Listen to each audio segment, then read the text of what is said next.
Edgar Cayce on Spirit Realms. The first region. In the first region of the spirit land we are surrounded by archetypes of material things. From this realm matter is transformed from the metal to the material. There is life and activity everywhere in this, the lowest region of the spirit land.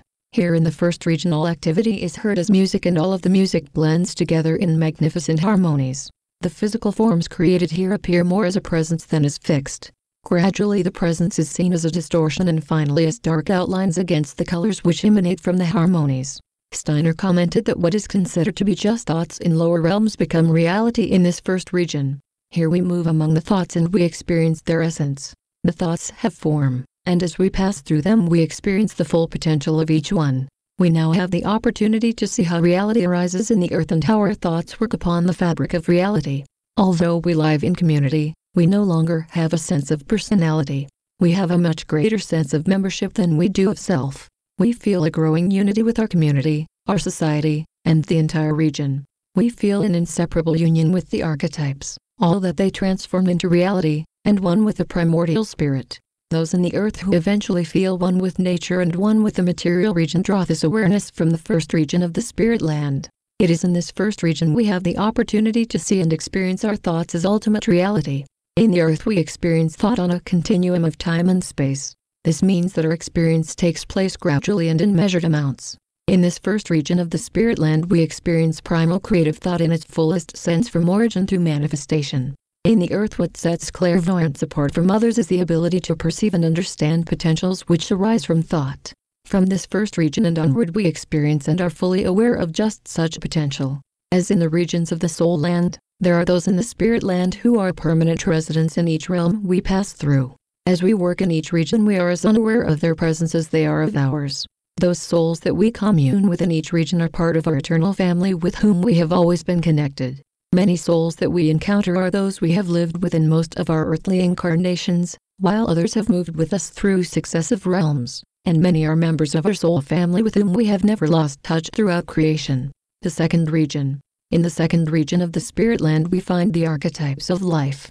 Steiner noted that these archetypes transform thought matter into living things in the earth. Here in this region we see the relationship of life in the human family and all other living creatures. We develop an appreciation and respect for the oneness of all life and how any one life affects all other life. Unity takes on a whole new meaning for us in the second region where we experience not only the commonness of all life but the interdependence of all forms of it. We mix with the life forms as they float, and we gain our understanding in part from personal experience. Our communities are now becoming wider, and we are more likely to live with members of our larger soul family than only those with whom we shared earthly experiences. The capacity to know ourselves as one with all living things arises from this second region. It should be borne in mind that as we move from region to region we do not go anywhere in a time and space sense of the words. All of life interpenetrates, as all realms do. Our movement takes place in consciousness rather than in a time and space perspective.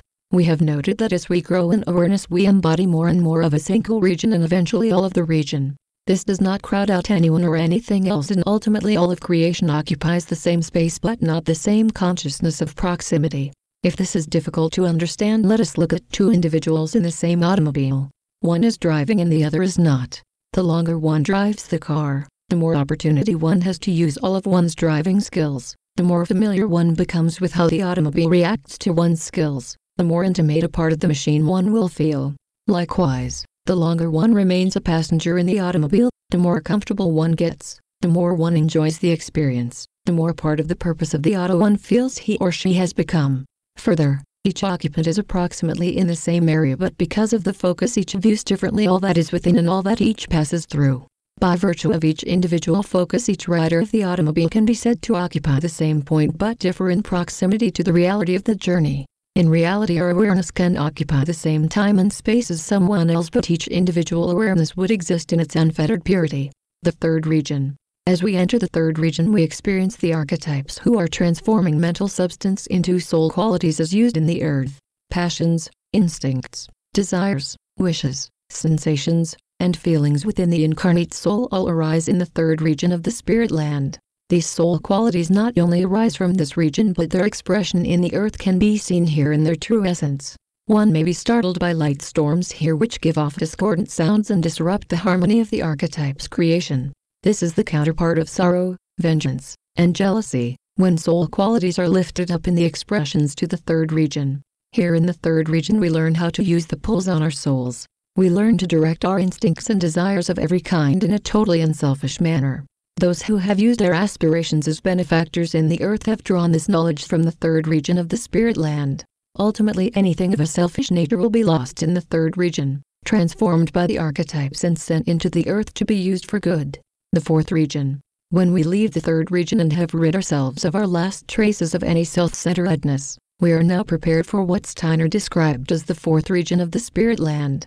Here we no longer participate directly in the affairs of materiality but in the care and maintenance of the archetypes in other realms.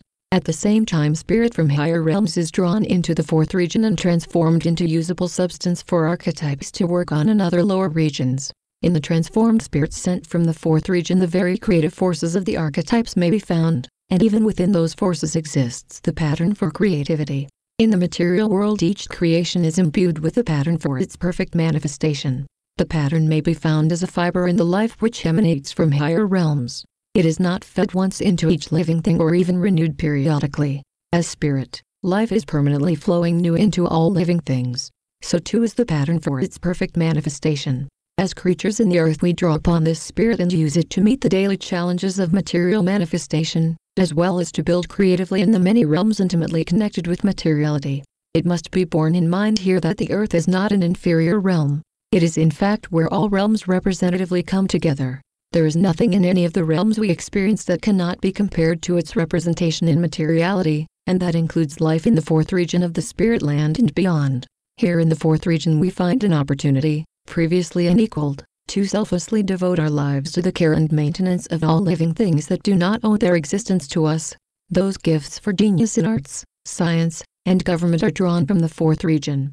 One who manifests any of these talents well in the earth has previously worked in this region. If we did not pass through the fourth region between incarnations, we would have no interest in things common to all of humanity.